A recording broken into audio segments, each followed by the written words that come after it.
একদিকে চাঞ্চল্যকর বলা যেতে পারে, আর একদিকে ভয়ঙ্কর বলা যেতে পারে।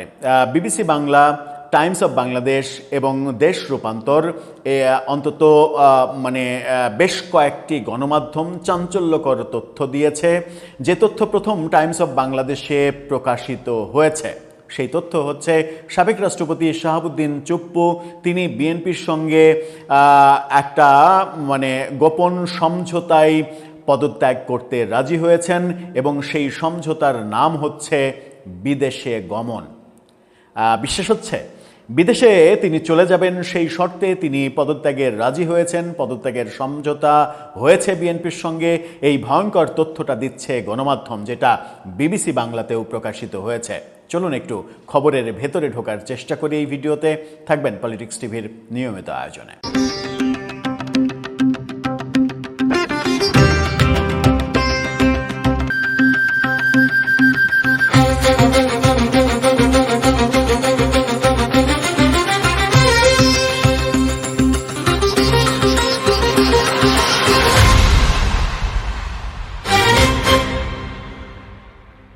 দর্শক, বলছিলাম দেশ ছাড়ার শর্তে বিএনপির সঙ্গে সমঝোতা, এই ভয়ঙ্কর প্রতিবেদন প্রকাশিত হয়েছে বাংলাদেশের একাধিক গণমাধ্যমে। টাইমস অফ বাংলাদেশকে উদ্ধৃতি করে বিবিসি বাংলাও সেটা প্রকাশ করেছে, দেশ রূপান্তরেও এটা প্রকাশিত হয়েছে।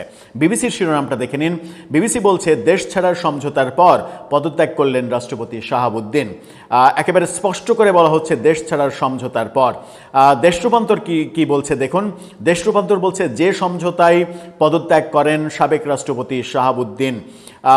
বিবিসি বাংলা বলছে, টাইমস অফ বাংলাদেশকে উদ্ধৃত করে, মূলত এটা টাইমস অফ বাংলাদেশেই প্রকাশিত হয়েছে। সেখানে বলা হচ্ছে যে রাষ্ট্রপতি মোহাম্মদ শাহাবুদ্দিন পদত্যাগ করেছেন।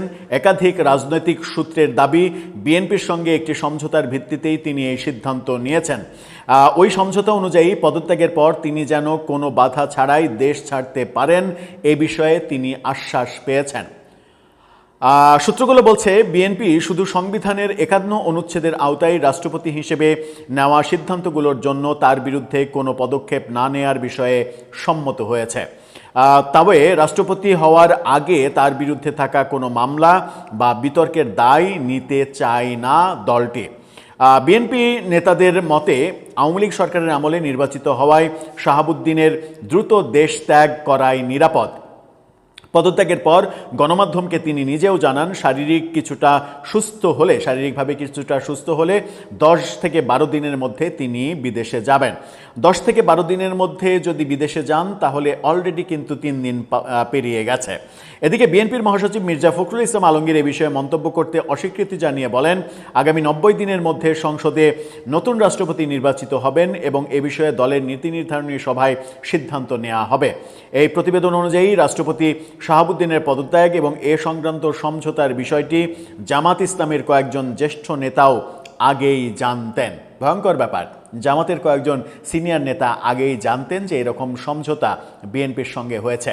এখানে খুব গুরুত্বপূর্ণ একটা ব্যাপার, সেটা হচ্ছে যে আমরা গতকালকেই আলোচনা করেছিলাম এটা নিয়ে, যে এই ইসলামী ব্যাংক নিয়ে যে মামলা, পুরনো মামলা 2024 সালের অক্টোবরে করা মামলা, সেই মামলায় শাহাবুদ্দিনকে জড়ানোর কিংবা ফাঁসানোর চেষ্টা করা হচ্ছে। এছাড়া দুদকের বিভিন্ন অভিযোগ তার বিরুদ্ধে রয়েছে, এরকম অভিযোগ করা হচ্ছে। এবং বিএনপি ওই শর্তটাই নাকি দিয়েছে যে রাষ্ট্রপতি থাকাকালীন, অর্থাৎ জুলাই আন্দোলন কেন্দ্রিক, আপনার বিরুদ্ধে কোনো ব্যবস্থা নেওয়া হবে না। 51 ধারা অনুযায়ী, 51 অনুচ্ছেদ অনুযায়ী আপনাকে দায় মুক্তি দেয়া হবে। কিন্তু তার আগে, রাষ্ট্রপতি হওয়ার আগে কিংবা পরে যদি কোনো ঘটনা ঘটে, সেই ঘটনার দায় বিএনপি নেবে না। রাষ্ট্রপতি বিদেশে গেলেই তার সেফ একটা সিদ্ধান্ত হবে, এটাও মনে করে বিএনপি, সেটা দাবি করছে টাইমস অফ বাংলাদেশ এবং বিবিসি বাংলা। এই দাবিটা আমার কাছে মনে হয়েছে গ্রহণযোগ্য, এবং এই গ্রহণযোগ্য দাবি ভেতরের এই বিড়ালটা বেরিয়ে আসলো বলেই এখন আমরা দুয়ে দুয়ে চার মিলাতে পারি। বাংলাদেশ প্রতিদিনের সঙ্গে টেলিফোনে কথোপকথনে তিনি জানিয়েছিলেন 10-12 দিনের মধ্যেই তিনি বিদেশে যাবেন। তার মানে তার বিদেশে যাওয়াটা নিশ্চিত। বিদেশে যাওয়ার ক্ষেত্রে তিনি যেদিন যাবেন নিশ্চিত করেই সেটা গোপন রেখে যাওয়ার চেষ্টা করবেন, নতুবা যেটা হতে পারে সেটা হচ্ছে যে বিমানবন্দরে কোনো প্রতিবন্ধকতা তৈরির চেষ্টা হতে পারে বিরোধী পক্ষ থেকে, বিরোধী দলগুলো থেকে। এখন দেখার বিষয় যে শাহাবুদ্দিন সেফ এক্সিট পান কিনা। যে সেফ এক্সিটের বিরুদ্ধে জামাত, এনসিপি সহ বিরোধী পক্ষগুলো এবং এনসিপি জামাতের ঘনিষ্ঠ বিভিন্ন পেশাজীবী এবং বিভিন্ন ব্যক্তিসমূহ, ব্যক্তিবর্গ যারা জুলাই আন্দোলনে বেশ সক্রিয় ভূমিকা পালন করেছে, তার মধ্যে অবসরপ্রাপ্ত সেনা কর্মকর্তারাও রয়েছেন। দর্শক, আপনার কাছে কি মনে হয় কি হতে চলেছে? বিএনপি মহাসচিবের আজকের, বিএনপি মহাসচিব না, বিএনপির নেতা স্বরাষ্ট্রমন্ত্রী সালাউদ্দিন আহমেদের আজকের বক্তব্য, যেটা যে রাষ্ট্রপতি হিসেবে তার ব্যাপারে বেশ কিছু সীমাবদ্ধতা রয়েছে এবং বিএনপি তার বিরুদ্ধে ওঠা অভিযোগগুলো আমলে নেওয়ার মতো মনে করছে না। এই যে বক্তব্য, এই বক্তব্যের সঙ্গে এই সমঝোতা, বিএনপির সঙ্গে সমঝোতার যে খবরটা দিচ্ছে টাইমস অফ বাংলাদেশ এবং বিবিসি বাংলা সহ বেশ কিছু গণমাধ্যম, সেটাই কি মিলে যাচ্ছে?